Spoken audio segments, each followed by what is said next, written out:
बिस्मिल्लाहिर्रहमानिर्रहीम। हज़रत अली रज़ी अल्लाह तआला अन्हा ने दीन को दुनिया पर मुक़द्दम कर दिया और 5 कलमात हज़ूर सल्लल्लाहु अलैहि वसल्लम से सीखे। हज़रत अली इब्न अबी तालिब रज़ी अल्लाह तआला अन्हा फरमाते हैं कि नबी करीम सल्लल्लाहु अलैहि वसल्लम ने मुझसे फरमाया, मैं तुम्हें 5000 बकरियां दे दूं या ऐसे 5 कलमात सिखा दूं जिनसे तुम्हारे दीन और दुनिया दोनों ठीक हो जाएं।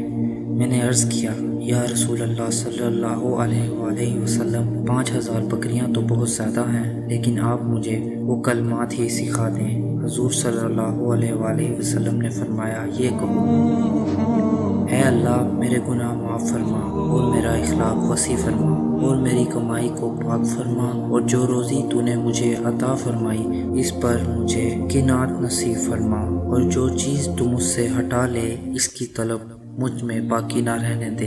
आमीन सुम्मा आमीन या रब्बुल आलमीन। नोट: आज का मुसलमान होता तो कहता कि हजूर सल्लल्लाहु अलैहि वसल्लम 5000 बकरियां दीजिए और 5 कलमात भी सिखाएं। मज़ीद अच्छी वीडियोस के लिए हमारे चैनल द मैसेंजर ऑफ अल्लाह को सब्सक्राइब करें और इस वीडियो को सवाब की नीयत से शेयर करें। अल्लाह हाफिज़।